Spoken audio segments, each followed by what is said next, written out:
तेजस्वी, उठो बेटा। तेज, उठो, सुबह हो गई। किचन से आती हुई वो प्यार भरी आवाज उसके कानों में घुलती हुई चली गई। उसने कुनमुनाते हुए उस आवाज को अनसुना कर दिया और करवट बदल ली। तेज, बेटा उठ जाओ। इस बार आवाज उसके बिल्कुल करीब से आई थी। क्या मम्मी, आप मुझे इतनी जल्दी क्यों जगा रही हैं? कॉलेज तो मुझे कल से जाना है, फिर आज जल्दी उठने का क्या मतलब? वो बिस्तर पर पड़े पड़े ही अलसाई आवाज में बोला, मुझे पता है बेटा कि तुम्हें कल से कॉलेज जाना है, पर तुम्हारे पापा ने आज तुम्हारे लिए मंदिर में पूजा रखी है और वो चाहते हैं कि तुम अपने हाथों से वहाँ के ब्राह्मणों और गरीबों को दान दो। बस इसी वजह से तुम्हें जल्दी उठाया जा रहा है ताकि तुम भी हमारे साथ मंदिर चलो। तेजस्वी की माँ मालती ठाकुर ने उसे पूरी बात बताई। मंदिर और मैं? वो ऐसे चौंक कर बोला मानो उसे बिजली का झटका लगा हो।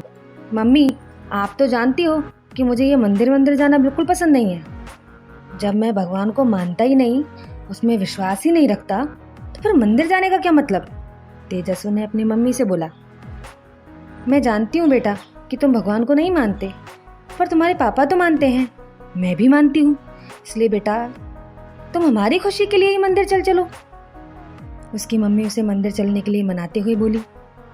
मालती, तेजस्व, जल्दी तैयार हो जाओ बेटा। तभी तेजस्व के पापा विक्रम ठाकुर की रौबदार आवाज वातावरण में गूंजी। अपने पापा की आवाज सुनकर तेजस्व बुझे मन से बाथरूम की तरफ चला गया। कार रुकी। विक्रम और मालती कार से नीचे उतरकर तेजस्व का इंतजार करने लगे, क्योंकि वो अपनी बाइक से आ रहा था। आसपास का वातावरण बहुत ही पावन था। वो मंदिर बहुत बड़ा नहीं था, बल्कि एक छोटी सी पहाड़ी पर बना सुंदर सा मंदिर था। भक्तों की भीड़ थी वहां। लोग जय माता दी के नारा लगाते हुए माँ दुर्गा के दर्शन करने के लिए जा रहे थे। तभी तेजस्वी की बाइक विक्रम और मालती के पास आकर रुकी। मम्मी, पापा, आप लोग ऊपर क्यों नहीं गए? तुम हमारे साथ नहीं आओगे तेज? तेजस्वी के पापा ने उससे पूछा।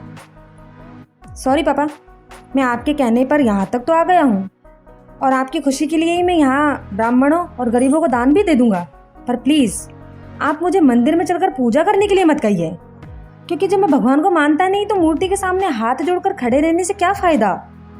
तेजस्व ने अपने पापा से रिक्वेस्ट की। तेजस्व, भगवान को ना मानने का कोई कारण तो होगा? उसके पापा ने उससे बड़े प्यार से पूछा। भगवान को ना मानने का मेरा कोई निजी कारण नहीं है पापा, कि मेरी कोई इच्छा पूरी नहीं हुई इसलिए मैं भगवान को नहीं मानता। मैं भगवान को इसलिए नहीं मानता क्योंकि मैं जब देखता हूँ कि दुनिया में कई अपराध हो रहे हैं, कई हादसों में बेगुनाह लोग मारे जाते हैं, तब मैं सोचता हूँ कि अगर भगवान है तो वो इन अपराधों को रोकते क्यों नहीं? हादसों में मर रहे लोगों को बचाने के लिए क्यों नहीं आते? इसका मतलब तो यही हुआ कि भगवान है ही नहीं। तेजस्वी ने अपने पापा के सामने अपनी बात रखी।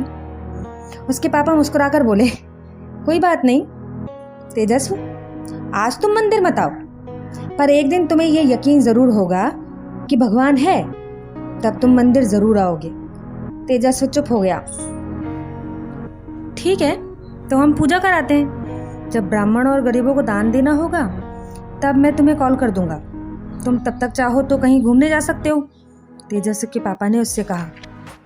जी पापा, तेजस्वी अपनी बाइक स्टार्ट करते हुए बोला। तेजस्वी ने अपनी बाइक एक रेस्टोरेंट की पार्किंग में रोकी और रेस्टोरेंट के अंदर एक टेबल पर आकर बैठ गया। तभी एक वाइट सफारी सूट पहने हुए व्यक्ति रेस्टोरेंट के अंदर दाखिल हुआ, जिसने अपनी आंखों पर भी वाइट फ्रेम लेकिन ब्लैक ग्लासेस वाला चश्मा पहन रखा था। एक अजीब सा आकर्षण था उसके व्यक्तित्व में, जिसके कारण अनायास ही तेजस्वी की निगाहें उस पर टिक गई। वो तेजस्वी से कुछ दूर वाली टेबल पर बैठ गया। आपके लिए कुछ लाऊं सर? वेटर के इन शब्दों ने तेजस्वी का ध्यान अपनी तरफ खींचा। तेजस्वी ने अपनी नजरें उस वाइट सूट वाले आदमी से हटाकर वेटर की तरफ घुमाई और बोला, एक कॉफी प्लीज। वेटर वहां से चला गया अन्य टेबल्स पर बैठे कस्टमर्स का ऑर्डर लेने के लिए।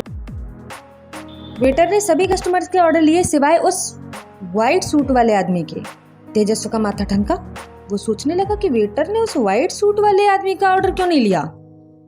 तेजस्वी उस वाइट सूट वाले आदमी के व्यक्तित्व से इतना आकर्षित था कि वो उसी को देखे जा रहा था। एकाएक उसे ये महसूस होने लगा कि उसके अलावा उस वाइट सूट पहने आदमी की तरफ किसी का ध्यान नहीं है। यहाँ तक कि वेटर्स भी ऐसे रिएक्ट कर रहे थे मानो उस टेबल पर कोई है ही नहीं। वो सोचने लगा कि ये सब वेटर्स इस तरह से क्यों रिएक्ट कर रहे हैं, मानो उन्हें वो वाइट सूट पहने आदमी दिख ही नहीं रहा हो। इससे पहले कि तेजस्वी के दिमाग में और सवाल पैदा होते, उस वाइट सूट पहने आदमी की गर्दन तेजस्वी की तरफ घूमी। तेजस्वी को अपनी तरफ एकटक देखता हुआ पाकर वो अपनी टेबल से उठा और बाहर की तरफ जाने लगा। रेस्टोरेंट से बाहर जाते वक्त उस आदमी की गर्दन तेजस्वी की तरफ घूमी, मतलब उसने जाते वक्त मुड़कर तेजस्वी को देखा। वो चला गया। कुछ सेकंड बाद तेजस्वी भी रेस्टोरेंट से बाहर आया और आसपास नजरें दौड़ाकर व्हाइट सूट वाले आदमी को ढूंढने लगा, पर वो आदमी उसे कहीं नजर नहीं आया। इतनी सी देर में कहाँ चला गया, तेजस्वी बुदबुदाया। इससे पहले कि उसका दिमाग में सवालों के घोड़े दौड़े, उसका मोबाइल की रिंगटोन बजी। तेजस्वी ने अपने मोबाइल की स्क्रीन पर पापा का नाम देखा। उसने मोबाइल ओके किया। Hello, yes papa. तेज बेटा मंदिर आ जाओ, हम तुम्हारा वेट कर रहे हैं। दूसरी तरफ से विक्रम ठाकुर की आवाज़ आई। जी पापा, अभी आता हूँ। तेजस्वी ने कॉल कट किया और रेस्टोरेंट की पार्किंग की तरफ चल दिया। रात के 11:30 बजे थे। तेजस्वी बाइक से तेज रफ्तार में अपने घर की तरफ जा रहा था। क्या यार, आज का तो दिन ही बड़ा बोरिंग निकला। आधा दिन तो मंदिर में वेस्ट हो गया। उसके बाद मैं किसी काम से अपनी पहचान वाले आदमी के घर गया तो वो आदमी भी मुझे नहीं मिला। उसके घर से निकला तो रास्ते में बाइक खराब हो गई। इसकी रिपेयरिंग में इतना लेट हो गया कि अब घर पहुंचते ही मम्मी की डांट खानी पड़ेगी। ऊपर से मैंने अपने मोबाइल को भी चार्ज नहीं किया था, जिससे इसकी बैटरी भी खत्म हो गई है।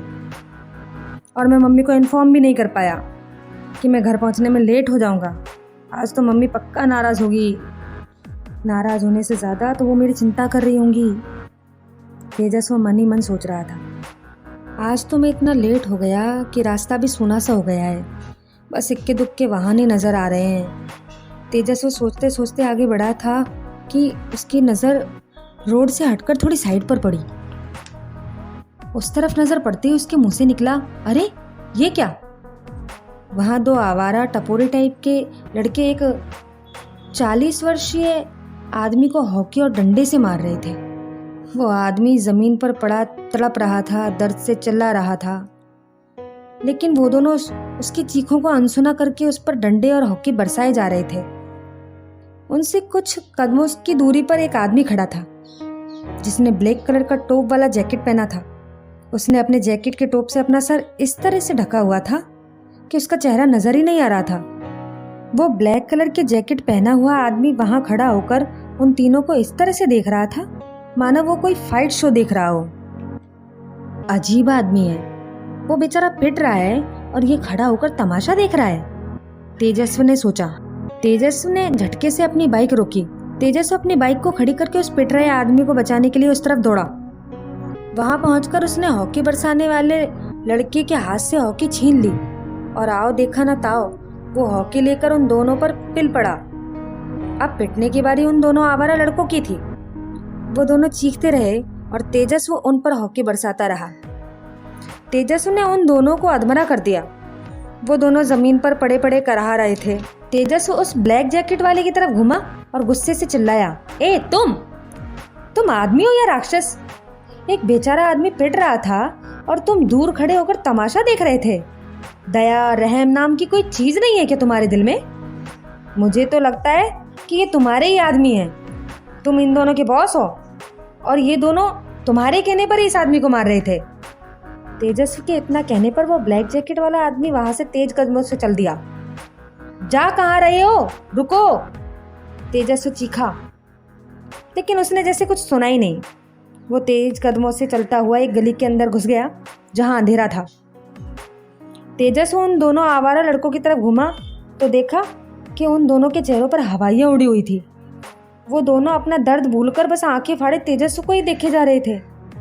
उन दोनों में से एक ने डरते डरते उससे पूछा, अबे तू तू किससे बात कर रहा था? तुम्हारे बॉस से, जिसने तुम्हें इस आदमी को मारने के लिए भेजा था। तेजस्वी जमीन पर बेहोश पड़े आदमी की तरफ इशारा करके बोला, कौन बॉस? हमारा कोई बॉस नहीं है। और तू किससे बात कर रहा था? यहाँ हम चारों के अलावा और कोई नहीं था। वो आवारा लड़का थूक से टक्कर बोला, क्या बकवास कर रहे हो तुम? यहाँ अभी एक आदमी खड़ा था। तेजस उस पर झल्ला गया। तभी वो दूसरा आवारा लड़का अपने साथी से बोला, यार मुझे तो लगता है कि इसका दिमाग खिसका हुआ है। ये तो मुझे सटका हुआ मालूम पड़ता है। चल अपन यहाँ से निकल लेते हैं, वरना इसका क्या भरोसा, साला अपन को मार ही डाले। तू सही कह रहा है यार, चल भागते हैं यहाँ से। अगले ही पल दोनों लंगड़ाते हुए वहां से भाग खड़े हुए। उनकी बातें सुनने के बाद तेजस से सोचने लगा, यार वो ब्लैक जैकेट वाला आदमी यहाँ खड़ा था, फिर वो दोनों क्यों कह रहे थे कि यहाँ पर कोई नहीं था? ये क्या हो रहा है? मुझे कुछ समझ नहीं आ रहा। लेकिन तभी उसकी नज़र जमीन पर बेहोश पड़े आदमी पर पड़ी तो उसके विचारों को ब्रेक लगा। वो सब बातों को भूलकर उसे होश में लाने की कोशिश करने लगा।